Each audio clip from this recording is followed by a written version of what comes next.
Les étoiles brillaient d'une froideur glaciale dans l'immensité de l'espace. Parmi elles, un vaisseau brisé dérivait comme une braise mourante. Sa coque, fissurée, laissait échapper son atmosphère dans le vide.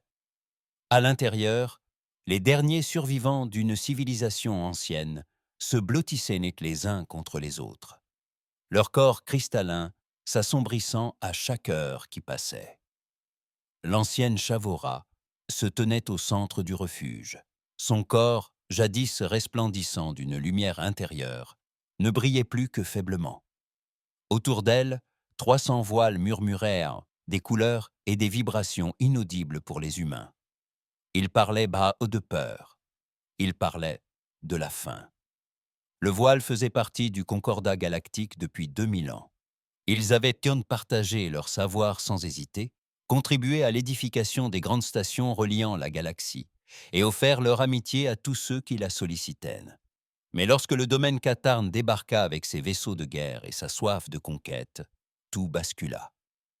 Les Katarn convoitaient les mondes du voile, riches en cristaux rares et situés le long de routes commerciales cruciales. Ces mondes symbolisaient la puissance. Les Katarn les emmenèrent un à un, écrasant toute résistance. Ils détruisirent des cités millénaires.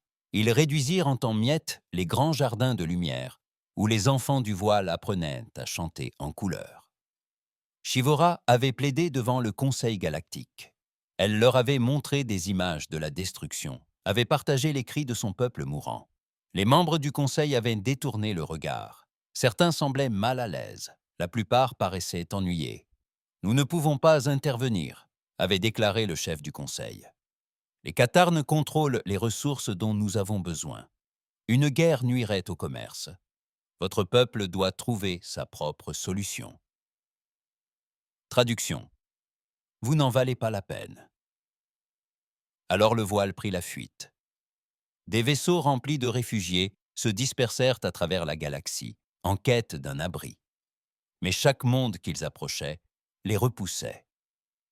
Le Concorde avait clairement fait connaître sa position, et personne ne voulait s'attirer les foudres des Katarn en abritant leur proie. Ce vaisseau colonial transportait les derniers survivants des territoires du Nord.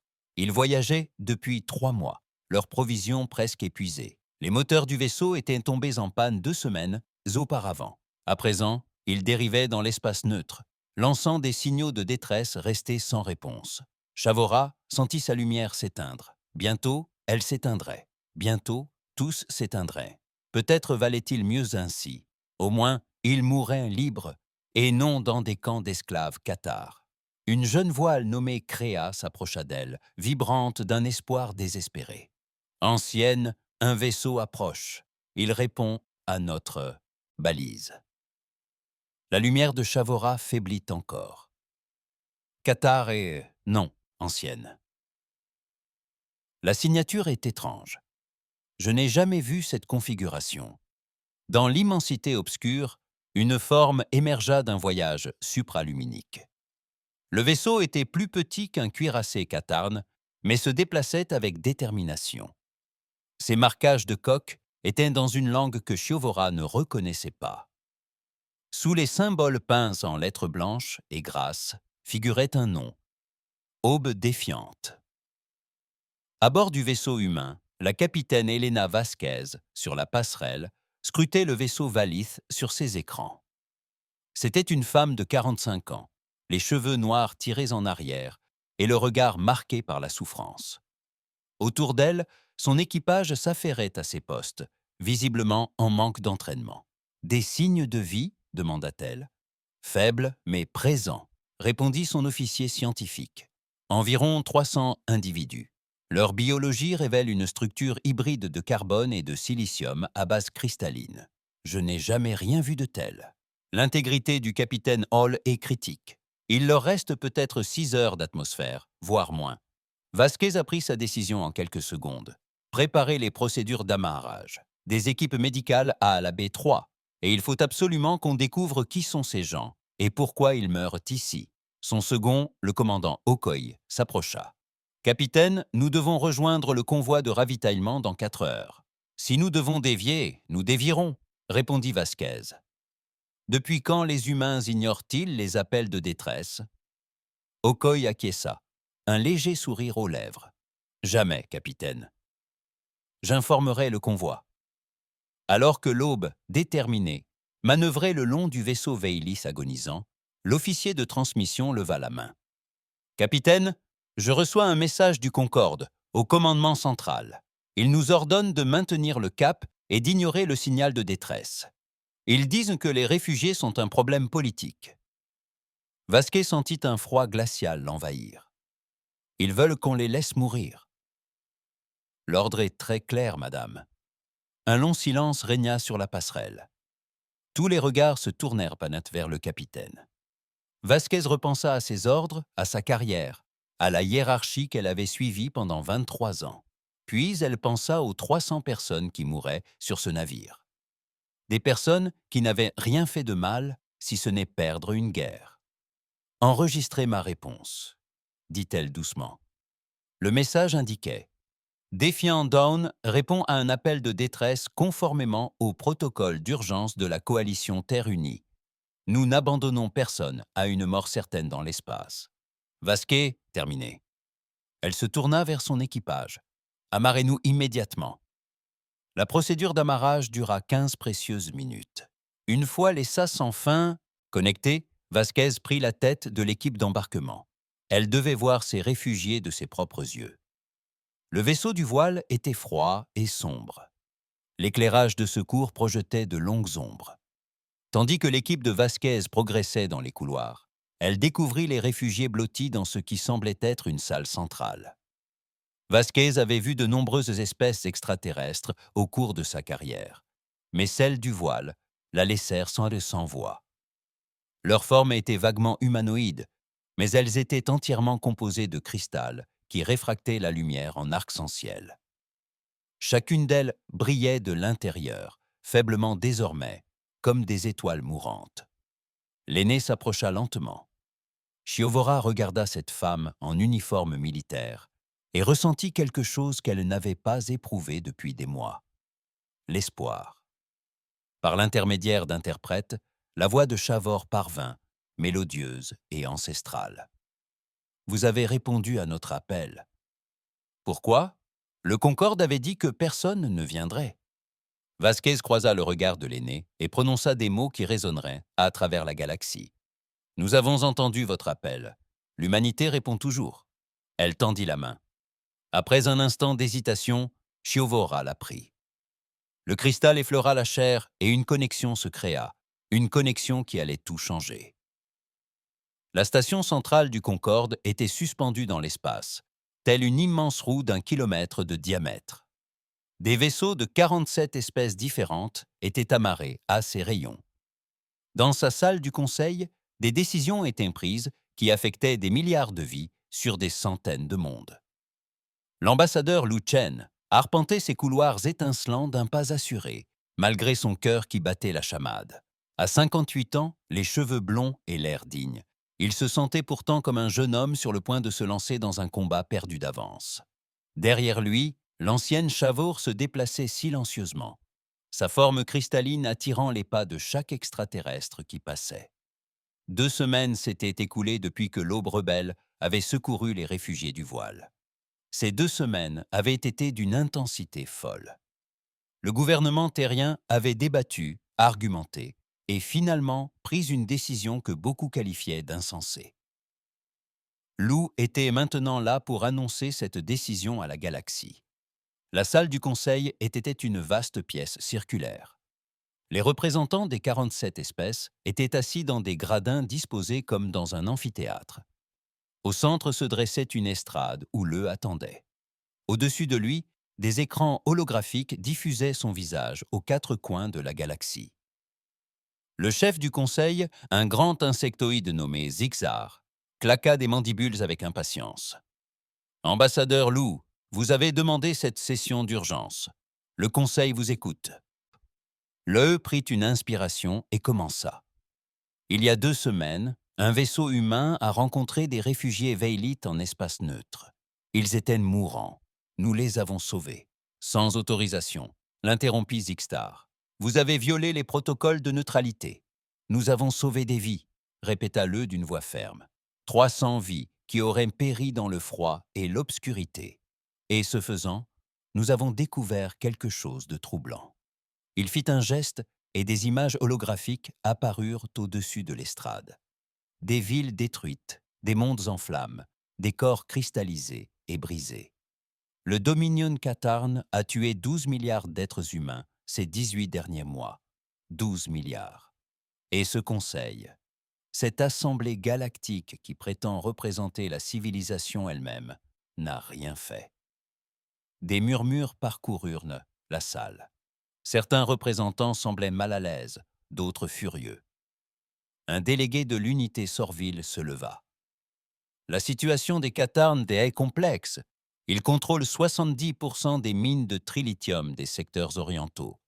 Nos économies dépendent de ces ressources. Toute intervention serait coûteuse.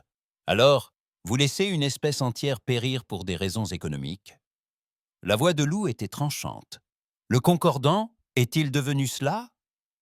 L'ambassadeur Katarn se leva. Massif, le corps recouvert d'écailles reptiliennes. Il marchait droit, les avant-bras et le regard d'une intelligence glaciale brûlante. Les mondes du voile appartenaient au Katarn jadis. Nous n'avons fait que reprendre ce qui nous revenait. Leur résistance nous a contraints à employer des méthodes brutales. Son regard se fixa sur Lou, et l'humanité devrait se garder de s'impliquer dans des affaires qui la dépassent. Vous êtes une espèce jeune, nouvelle dans le concordant. Vous ne savez pas comment les choses fonctionnent. Alors laissez-moi apprendre, dit Lou. Il se tourna vers le conseil tout entier. J'ai passé les 2 dernières semaines à étudier l'histoire du concordant. Savez-vous ce que j'ai découvert? Il y a 150 ans, la Terre était menacée d'extinction. Un essaim d'astéroïdes, détaché par une planète errante, fonçait droit sur notre planète. Nous avions la technologie pour le détecter, mais pas pour l'arrêter. 6 milliards d'êtres humains allaient périr. Le silence se fit dans la chambre. Peu d'espèces s'étaient intéressées à l'histoire humaine. Elles écoutaient désormais. Nous avons lancé des appels à l'aide désespérée, poursuivit Léo. Nous avons tenté de contacter toutes les espèces. 43 d'entre vous nous ont ignorés. 2 nous ont envoyé des messages de sympathie, mais aucune aide concrète. Une espèce a proposé d'acheter les trésors artistiques de la Terre avant notre mort, afin de les préserver. Sa voix se durcit, et une espèce se présenta. Les Valites. La lumière de Chavor s'intensifia légèrement à ce souvenir. Ils partagèrent leur technologie de manipulation gravitationnelle. Le expliqua que cette technologie avait été développée au fil des millénaires.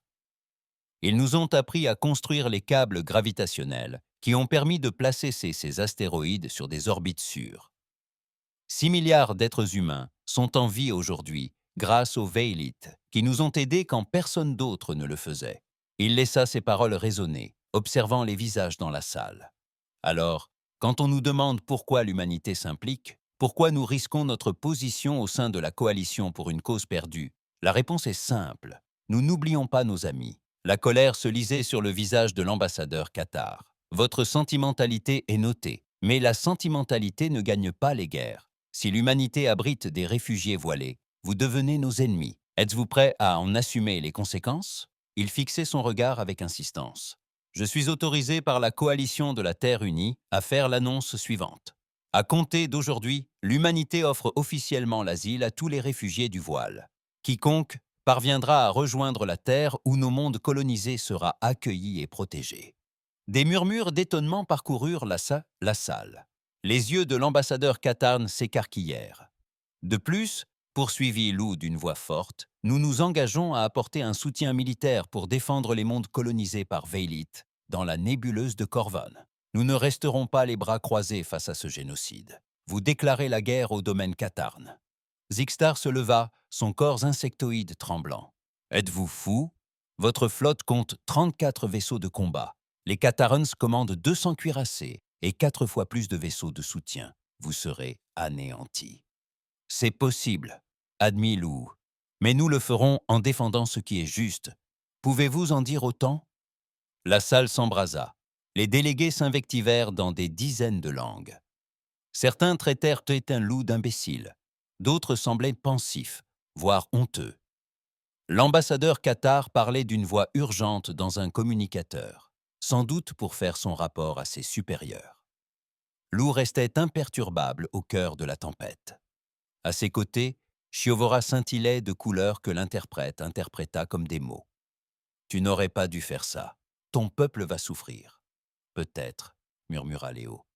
« Mais ma grand-mère disait toujours qu'on reconnaît une personne à ceux qui l'entourent dans les moments difficiles. Je crois que c'est la même chose pour les espèces. » Il lui sourit. « D'ailleurs, tu nous as sauvés une fois. Il est temps de te rendre l'appareil. » Dans les heures qui suivirent, le conseil sombra dans le chaos. Les Catarns déclarèrent officiellement l'humanité puissance hostile. 3 espèces annoncèrent qu'interrompre leurs relations diplomatiques avec la Terre. Craignant des représailles catarnes, mais autre chose se produisit également. Un événement inattendu. Un délégué du collectif Trodot, des êtres amphibies réputés pour leurs compétences en ingénierie, s'approcha discrètement de l'eux à la fin de la séance. « C'est soit la chose la plus courageuse, soit la plus stupide que j'ai jamais vue, » dit le Teta. « Probablement les deux, » hésita-t-il. « Nous ne pouvons pas vous apporter un soutien public.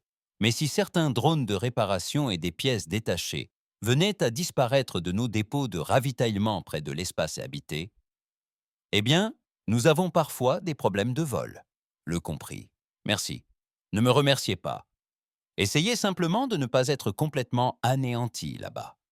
Certains d'entre nous vous observent, et certains d'entre nous se souviennent aussi de l'époque où nous avions besoin d'aide. » Tandis que Le et Shivora quittaient la station pour rejoindre le transport qui les ramènerait sur Terre, Lee se demanda si l'humanité venait de commettre la plus grande erreur de son histoire, ou d'atteindre son heure de gloire. Seul l'avenir le dirait. Mais à travers la galaxie, sur des milliers de mondes, on avait vu l'ambassadeur humain se présenter devant le Conseil et choisir l'honneur plutôt que la sécurité. Cette image resterait gravée dans les mémoires. La nébuleuse de Corvan resplendissait de couleurs jamais vues par l'œil humain. Des gaz pourpres et dorés tourbillonnaient en d'immenses tempêtes illuminées de l'intérieur par de jeunes étoiles. C'était magnifique. Mais le champ de bataille allait bientôt commencer. Le capitaine Vasquez se tenait sur la passerelle du Defiant Dawn, les yeux rivés sur la nébuleuse qui envahissait son écran. Autour de son vaisseau, 33 autres vaisseaux humains formaient une formation. Destroyers, frigos et 2 croiseurs lourds. Tous les vaisseaux de combat que la Terre pouvait se permettre. Ce n'était pas suffisant. Loin de là. Contact ennemi. Son officier tactique annonça plusieurs signatures émanant du noyau de la nébuleuse. Je compte 137 vaisseaux de guerre Katarn. D'autres apparaissent chaque seconde. Vasquez sentit son estomac se nouer. 200 vaisseaux contre 34, mais elle garda le moral. Alerte rouge. Tous les vaisseaux au poste de combat. Informez l'amiral Zhang. Nous avons une confirmation visuelle. À bord du vaisseau amiral, l'amiral Zhang examina l'écran tactique d'un œil froid. Âgé de 70 ans, il avait combattu lors de la guerre d'indépendance de Mars et n'avait jamais connu la défaite. Aujourd'hui pourrait bien être la première fois qu'ils nous surpassent en nombre. 6 fois, murmura son second. Je sais compter, répondit Zhang. Mais les chiffres ne font pas tout. Cette nébuleuse est en proie à des tempêtes magnétiques et à des nuages de plasma. La visibilité est catastrophique. Nos capteurs sont brouillés. Dans des conditions pareilles, ce n'est pas une question de nombre de vaisseaux qui compte, mais de stratégie. Il ouvrit un canal vers toute la flotte. À tous les vaisseaux, ici l'amiral Zhang. Je ne vais pas vous mentir. Nous sommes confrontés à une situation désespérée. La galaxie nous observe, attendant notre échec. Ishina, attendant de dire que l'humanité a eu tort de s'opposer aux Catarns. Il marqua une pause. Alors, montrons-leur de quoi sont capables les humains insensés. Que chaque coup compte. Combattez intelligemment, combattez sans scrupule et combattez avec acharnement. Changez de camp. À l'aube, Vasquez se tourna vers son équipe. Elle vit de la peur dans leurs yeux, mais aussi de la détermination. Dans la section ingénierie, Un jeune homme serrait contre lui une photo de sa famille. À l'infirmerie, les médecins se préparaient à l'arrivée des blessés qu'ils savaient tous inévitables. Mais il y avait aussi d'autres personnes fuies à bord. 20 réfugiés de Veilith, dont l'ancienne Chavora, s'étaient portés volontaires pour la bataille. Ils se tenaient dans le noyau informatique du vaisseau. Leurs mains cristallines interagissaient directement avec les systèmes. La voix traduite du capitaine Chavor parvint dans le communicateur. « Nous sommes prêts. Le voile traite les données plus rapidement que vos ordinateurs. Nous pouvons repérer des schémas, anticiper les mouvements ennemis. Laissez-nous vous aider à combattre. » « Bienvenue à bord, ancien, dit Vasquez. Donnez-nous tout ce que vous avez. » La flotte catarne avança telle une muraille d'acier. Leur commandant, le seigneur de guerre Krayat, observait les vaisseaux humains avec amusement. « 34 vaisseaux contre mon armada. Sont-ils venus pour mourir ou pour se rendre? Ils se mettent en formation défensive autour des mondes colonisés, rapporta son officier tactique. Sans importance, détruisez-les. Montrez à la galaxie ce qui arrive à ceux qui défient la domination catarne. La première vague de vaisseaux catarnes ouvrit le feu. Des rayons d'énergie fendèrent l'espace, si brillants qu'ils laissaient des traces indélébiles sur la rétine. La flotte humaine se dispersa, plongeant dans les nuages de la nébuleuse. « Ils fuient !» s'exclama Krat en riant. « Poursuivez-les !» Mais les humains ne fuyaient pas, ils s'adaptaient. Dans les nuages pourpres de la nébuleuse, la visibilité était devenue quasi nulle. Les capteurs Qatar, conçus pour les combats en espace clair, peinaient à repérer leur proie, mais les formes cristallines des Veilith pouvaient détecter les vibrations dans les nuages de gaz chargés. Elles murmuraient aux équipages humains, leur indiquant les mouvements de chaque vaisseau ennemi. « Cible à bâbord à 3000 km/h », annonça la voix de Chavora. 2 cuirassés en formation. Vasquez fit un signe de « tête » à son officier d'armement. « Feu !» Des missiles fendèrent le brouillard violet. Les Catarnes ne les virent jamais venir jusqu'à ce qu'ils percutent leur blindage, déchirant leurs boucliers affaiblis par les interférences magnétiques de la nébuleuse. Sur le champ de bataille, le même scénario se répéta. Des vaisseaux humains surgissaient des nuages, frappaient violemment, puis disparaissaient avant même que les Catarnes puissent réagir. C'était une guérilla à l'échelle cosmique. « Ils utilisent la nébuleuse contre nous », rapporta l'officier tactique Kitar. « Nos capteurs ne parviennent pas à se verrouiller. Nous avons perdu le contact avec 8 vaisseaux. Crotte grogna, puis les débusqua.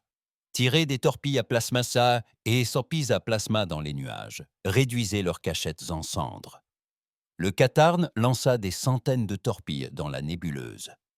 D'énormes explosions illuminaient les nuages de gaz. Plusieurs vaisseaux humains furent pris dans les souffles, leurs boucliers cédant, leurs coques se fissurant. Le destroyer, le marteau de Terrara, se brisa. Ses 300 hommes d'équipage disparurent en un instant. « Le marteau de Terrara a disparu », annonça l'officier de transmission, la voix tremblante. Vasquez ferma les yeux un instant, en deuil, puis elle les rouvrit. « Marquez leur position, nous nous souviendrons d'eux désormais. Trouvez-moi une autre cible. » L'amiral Zhang observa le déroulement de la bataille et prit une décision qui allait être étudiée dans les milieux militaires pendant des siècles. « Tous les vaisseaux, rassemblez-vous sur ma position. Nous allons leur faire payer leur regroupement. » Les vaisseaux humains émergèrent des nuages nébuleux, fonçant vers un point précis. Les Catarnes les virent arriver et commencèrent à converger, prêts à écraser la flotte plus petite en une seule bataille décisive. À présent, ordonna Zhang, les vaisseaux humains avaient discrètement déployé des milliers de drones autonomes tout au long de la bataille, dissimulés parmi les débris nébuleux.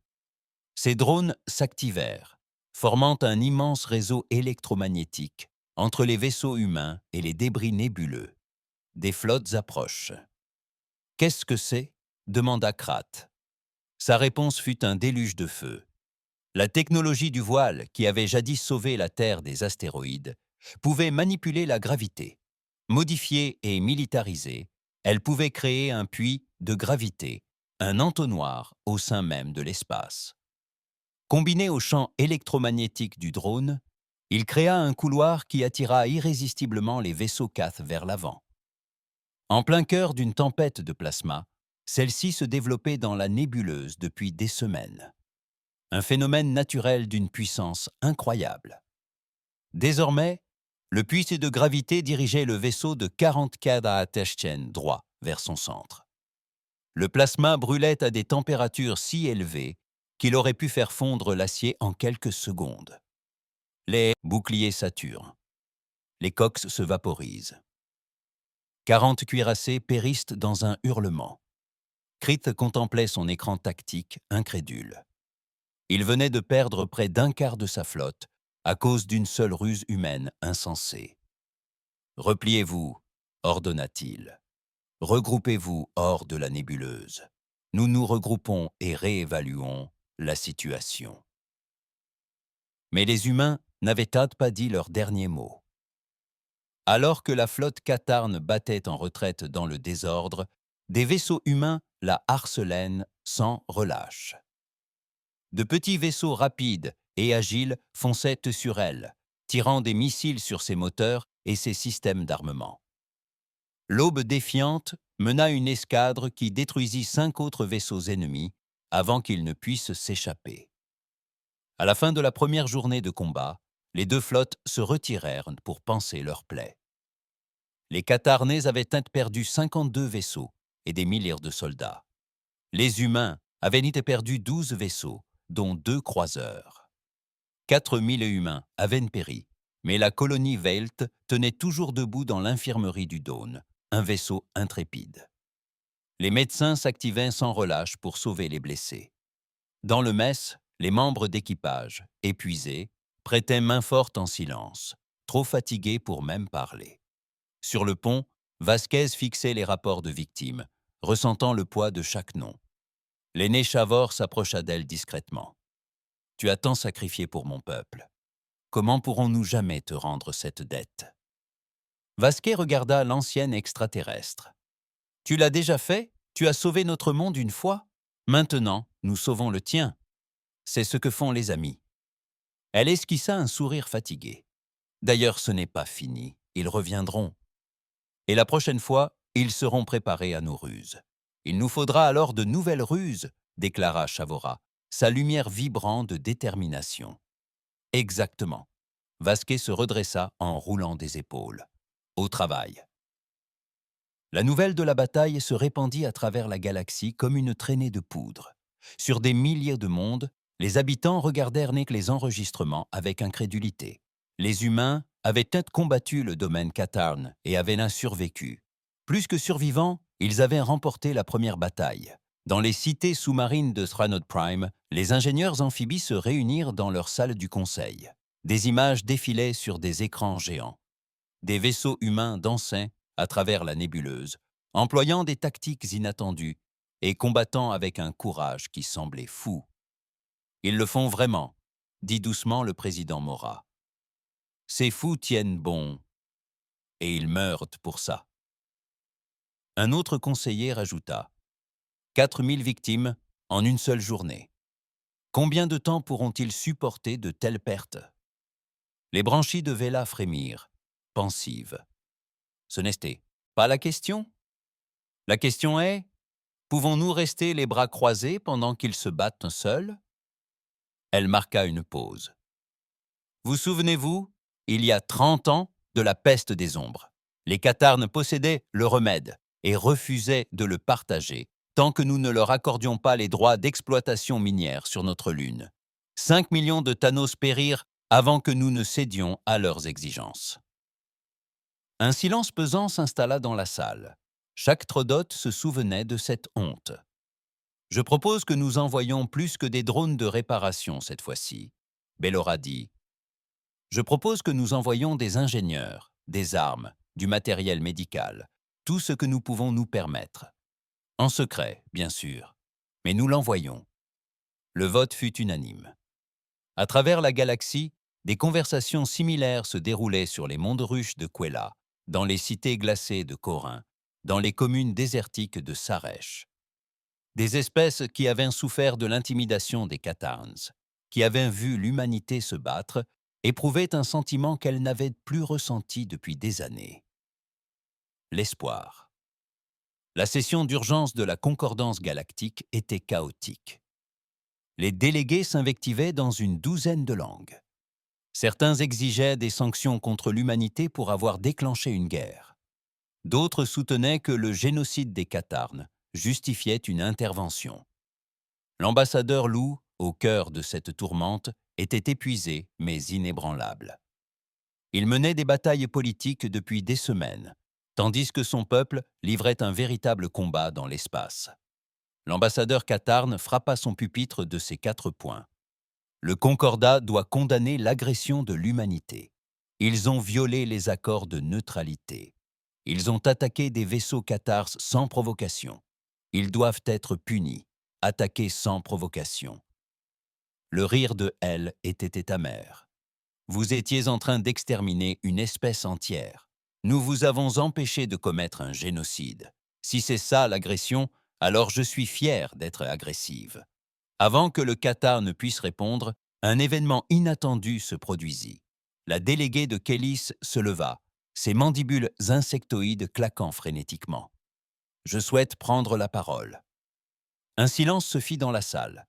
Les Kélinives intervenaient rarement lors des séances du Conseil. Ils étaient réputés pour leur neutralité et leur refus des conflits. Pendant 17 ans, déclara la déléguée Kellan, les Catarnes ont exigé un tribut de mon peuple. Nourriture, ressources, technologie, toujours sous la menace de la guerre en cas de refus. Nous avons toujours payé, car nous n'avions pas le choix, aucun allié, personne pour nous soutenir. Son regard perçant parcourut la salle. Maintenant, je vois des humains mourir en défendant une espèce qui n'est même pas leur. Et je me demande, qu'est-ce que cela dit de nous de les laisser se battre seuls? Une autre voix s'est fait entendre, venant de la section Trono. Les humains ont sauvé mon peuple des astéroïdes, tout comme ils ont sauvé les Veilith. Nous leur devons une dette, mais plus encore, ils nous montrent ce que devrait être la civilisation, au-delà des accords commerciaux et du partage des ressources. Ce ne sont que des considérations économiques. La civilisation, c'est se soutenir mutuellement quand il le faut. De belles paroles. Rayala, l'ambassadeur Catarne. Mais les mots ne gagnent pas les guerres. Nous avons déjà déployé nos flottes de réserve. Dans 72 heures, nous écraserons les forces humaines une fois pour toutes et nous rappellerons à la galaxie ce qui arrive à ceux qui nous défient. Lui sentit un frisson le parcourir. Que voulez-vous dire par flotte de réserve? Le sourire du Catarne était cruel. Croyez-vous que nous n'avions que 200 vaisseaux? Pauvres humains, nous préparons une arme spéciale pour l'Amsara, le dernier monde du voile. Dans 3 jours, nous la déploierons. La planète sera anéantie, ainsi que les 3 millions de Veiliths qui y vivent encore, et votre flotte sera impuissante. La chambre explosa de nouveau. Les mains de Lu tremblaient lorsqu'il activa son communicateur d'urgence. Il devait prévenir l'amiral Jang. Dans la nébuleuse de Corvan, la flotte humaine tenait à peine le coup. Les 2 dernières semaines avaient été un véritable cauchemar, ponctué d'escarmouches incessantes. Les Catins sondaient en leur défense, cherchant la moindre faille. Les humains les repoussaient, mais chaque bataille leur coûtait des vaisseaux irremplaçables et des membres d'équipage qu'ils ne pouvaient se permettre de perdre. Seuls 22 vaisseaux humains restaient opérationnels.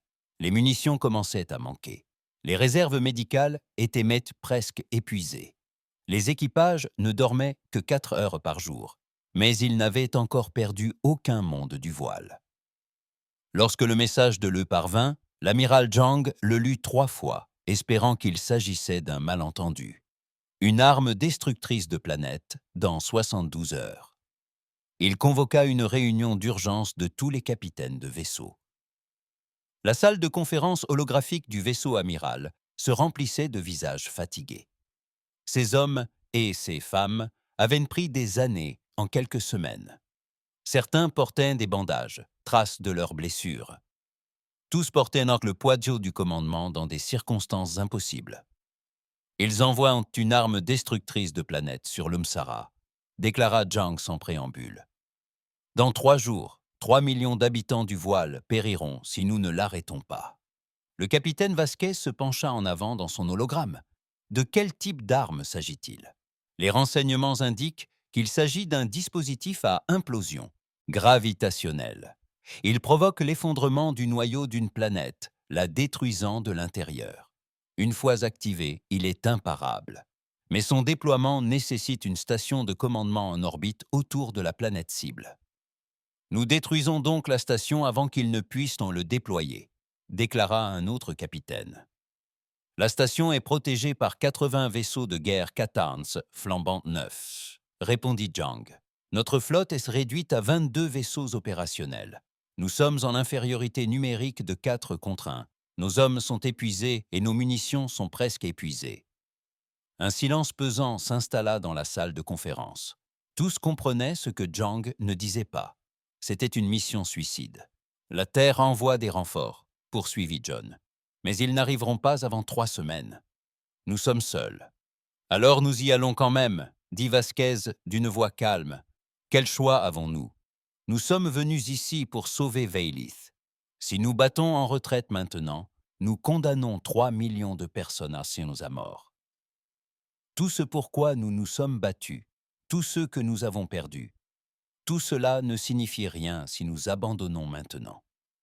Helena a raison. Un autre capitaine acquiesça. Nous savions que ce serait un aller simple en nous portant volontaires. Au moins, faisons en sorte que ça compte. Un à un, les autres capitaines acquiescèrent. Genang sentit la fierté l'envahir. C'étaient les siens. L'humanité à son meilleur, obstinée, téméraire, courageuse. Nous avons donc 72 heures pour planifier l'impossible, dit-il. Au travail.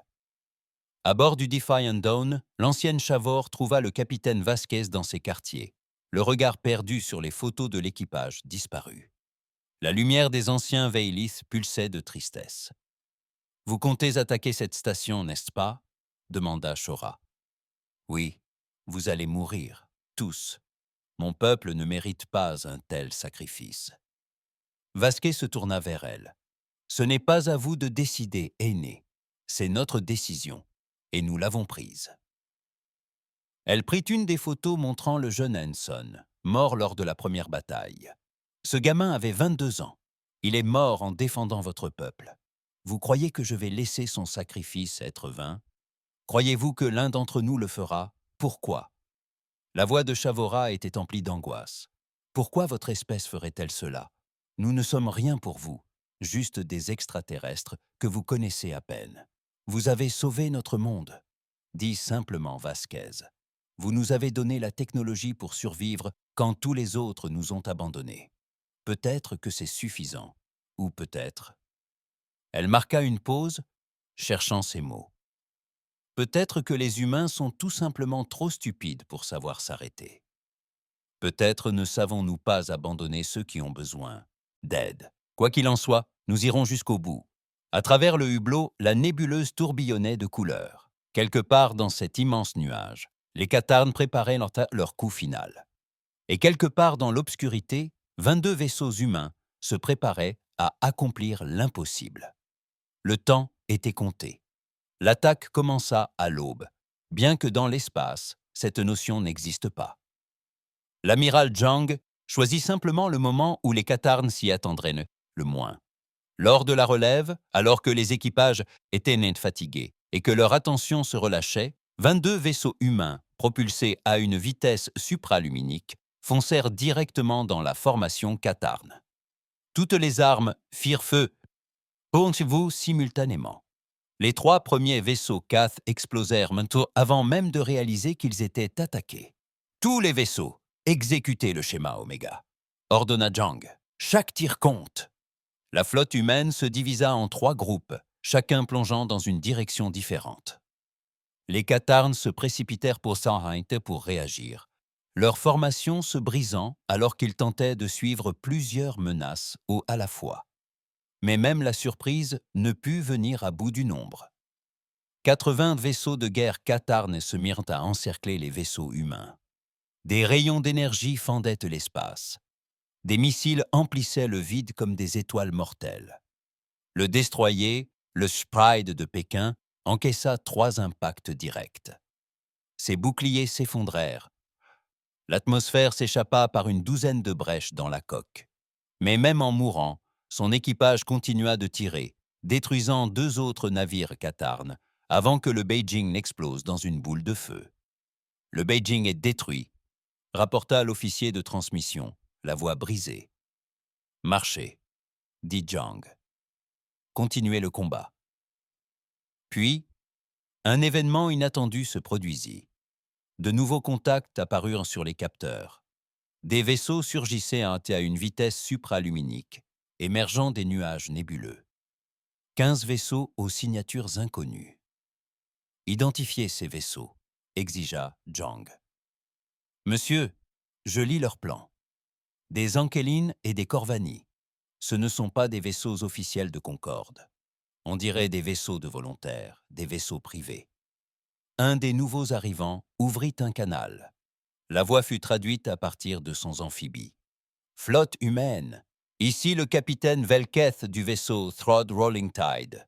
Mon équipage et moi en avons assez de rester à la maison pendant que vous meniez tous les combats. J'espère que la compagnie ne vous dérange pas. Zhang sentit une brûlure derrière ses yeux. Des renforts. Il n'était né plus seul. Bienvenue, capitaine. Il parvint à articuler. Ciblez les vaisseaux qui protègent cette station. Il nous faut un passage. Compris. Tous les vaisseaux suivent les humains. Montrons aux Qatarnes ce qui arrive quand ils poussent avec les gens, à bout. La bataille s'intensifiait. Les vaisseaux alliés, humains Tran et Corvani, luttaient avec un courage désespéré face à un ennemi largement supérieur en nombre. Des vaisseaux brûlaient et s'effondraient des 2 côtés. Mais lentement, mètre après mètre, ils progressaient vers le poste de commandement Qatarn. À bord du Defiant Dawn, le capitaine Vasquez menait son vaisseau à travers un véritable brasier. Ses boucliers commençaient à faiblir. La coque était endommagée par une douzaine d'impacts, mais la station était désormais en vue. Une structure massive orbitant autour de l'Amsara, une planète du voile. « Ancien Chavor », appela Vasquez au corps informatique. « Pouvez-vous détecter l'arme ?»« Oui, capitaine. Elle se trouve dans la chambre centrale de la station, mais le blindage est trop puissant. Nous devons pénétrer à l'intérieur pour la détruire. » « Alors, c'est ce que nous allons faire. Préparez les équipes d'abordage, capitaine. » Son second protesta. « C'est une mission suicide, je sais. Je la dirige. » Vasquez se leva et rajusta son uniforme. « Vous avez la passerelle, commandant. Si nous ne revenons pas, éperonnez ce vaisseau contre cette station. Empêchez-les de déployer cette arme. » La capsule d'abordage blindée du Defiant Dawn jaillit comme une flèche, transportant 20 marines humains et 5 volontaires Veilith. Elle percuta la coque de la station, y ouvrant une brèche. Vasquez mena son équipe à travers d'obscurs couloirs. Des soldats de Qatar se précipitèrent à leur rencontre. Les combats furent d'une brutalité extrême. Un affrontement rapproché sans merci. Les marines de Vasquez tirèrent en profit de leur petite taille, se faufilant sous les avant-bras des Qatars et tirant sur les points faibles de leurs armures. Le voile se révéla mortel d'une manière inattendue pour les Qatars. Leur corps cristallin pouvait réfracter les armes à énergie, renvoyant les tirs ennemis à leur source. L'ancienne Chavor se déplaçait dans les couloirs, telle une lumière vivante. Sa seule présence désorientait les soldats Qatars. Ils atteignirent la chambre centrale. L'arme destructrice de planètes dominait l'espace. Une sphère massive de métal sombre, recouverte de conduites d'énergie. Les techniciens Qatarnes prirent la fuite à leur approche. « Comment la détruire ?» demanda Vasquez, à bout de souffle. La moitié de son équipe était morte ou blessée. Giovora s'approcha de l'arme, ses mains cristallines effleurant sa surface. Cet appareil fonctionne en créant une cascade gravitationnelle. Si je parviens à absorber son énergie, je pourrais la neutraliser. Mais quoi? Cette énergie me détruirait. Ma structure moléculaire ne peut contenir une telle puissance. Je deviendrais une bombe. Non, répondit Vasquez fermement. Trouvez une autre solution. Il n'y en a pas, capitaine. et nous n'avons plus de temps. Des alarmes retentirent dans toute la station. Les Cathares se préparaient à activer l'arme à distance. Dans quelques minutes, elle tirerait et 3 millions d'habitants du voile périraient. Votre espèce a tout donné pour la mienne, dit Chavora d'une voix douce. 4000 humains morts, 22 vaisseaux détruits, vos carrières, vos avenirs, tout sacrifié pour des gens que vous connaissiez à peine. Permettez-moi de vous rendre l'appareil, aîné, dites à mon peuple que je suis morte fièrement. Dites-leur que l'humanité nous a montré à quoi ressemble une véritable civilisation. La lumière de Shora brillait d'un éclat plus intense. Maintenant, capitaine, fuyez. Vasquez aurait voulu protester, trouver une autre solution, mais elle savait qu'il n'y avait plus de temps. Elle salua l'ancienne extraterrestre devenue son amie. Ce fut un honneur, aîné. Aîné. L'honneur était pour moi. Maintenant, fuyez. Vasquez et ses marines survivants se précipitèrent vers la capsule d'abordage. Derrière eux, Shivora posa toutes ses mains sur l'arme. Son corps cristallin se mit à briller de plus en plus intensément, tandis qu'elle absorbait les énergies colossales du destructeur de planètes. La capsule d'embarquement décolla au moment précis où Shavorora atteignit sa masse critique. Son corps ne put plus contenir l'énergie. Elle devint une étoile d'une brillance insoutenable. La station Katarn explosa, déchirée par les forces gravitationnelles qu'elle avait absorbées puis libérées. À bord du Defiant Dawn, Vasquez assista à l'explosion, les larmes aux yeux. Ils avaient gagné. L'arme était détruite. L'Umsara était saine et sauve. Mais à quel prix, capitaine? La flotte Katarn bat en retraite. Son officier tactique a rapporté. Ils se rendent. C'est fini. À travers la galaxie, les gens assistent à la bataille finale. Ils ont vu le sacrifice. Ils ont vu des humains, villes et d'autres mourir ensemble, en défendant les plus faibles. Et quelque chose a changé dans le cœur de millions de personnes. Le Conseil du Concordat se réunit en session extraordinaire, mais cette fois, la situation était différente. 12 espèces se retirèrent officiellement du Concordat, déclarant qu'il avait échoué. Elles se formèrent pour une nouvelle alliance, le pacte de solidarité. Son principe fondamental était simple. Plus jamais elle n'abandonnerait ceux qui avaient besoin d'aide. 3 mois plus tard, un mémorial fut érigé sur Terre. Il était fait de fragments des restes de l'ancien Chavor, des éclats cristallins qui luisaient encore faiblement d'une lumière intérieure. L'inscription était simple. Ici, l'humanité s'est dressée quand tous les autres ont détourné le regard. Ici, elle a prouvé que la civilisation ne se mesure ni à la puissance ni à la richesse, mais à ceux avec qui l'on est prêt à mourir. À la mémoire de l'ancien Chavor et de tous ceux qui ont donné leur vie pour que d'autres puissent vivre. Le capitaine, Vasquez, désormais amiral Vasquez, se tenait devant le mémorial avec un jeune cadet. Le garçon devait avoir à peine 20 ans, le visage frais et plein d'enthousiasme. « Amiral !» demanda le cadet. « Pourquoi avons-nous fait ça? Pourquoi l'humanité a-t-elle tout risqué pour des extraterrestres que nous connaissions à peine? Pourquoi les instructeurs sont-ils incapables de l'expliquer ?» Vasquez contempla le cristal lumineux, se souvenant des dernières paroles de Shiovora. « Parce que quelqu'un nous a soutenus une fois, quand nous en avions besoin. Parce que parfois, ce qui est juste et ce qui est intelligent ne sont pas synonymes, et nous préférons avoir raison. » Elle sourit tristement, car c'est ainsi que l'humanité réagit. Nous restons fidèles à nos convictions, même quand c'est impossible, surtout dans ces moments-là. Vasquez posa la main sur le mémorial. Le cristal se réchauffa sous son contact. La galaxie a appris une leçon importante dans la nébuleuse de Corvan.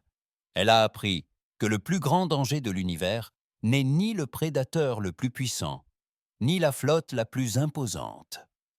C'est celui qui refuse d'abandonner ses amis. Le cadet hocha lentement la tête, comprenant l'aube. Autour d'eux, d'autres humains allaient et venaient, rendant hommage aux disparus. Mais il y avait aussi des extraterrestres, des réfugiés philites à la lueur diffuse, puis des ingénieurs, des travailleurs kéliens, des membres d'espèces qui avaient appris ce que l'humanité savait depuis toujours. que la civilisation ne signifie pas l'absence totale de combat, mais la connaissance des causes qui méritent d'être défendues. Et parfois, cela signifie tenir bon quand tous les autres disent de fuir. Le mémorial brillait au soleil, un phare de feu cristallin, un rappel du sacrifice, une promesse de solidarité, un témoignage de ces êtres humains obstinés, fous et merveilleux, qui, face à l'impossible, ont dit « peu importe, nous restons fidèles à nos amis ». Et la galaxie ne l'oubliera jamais.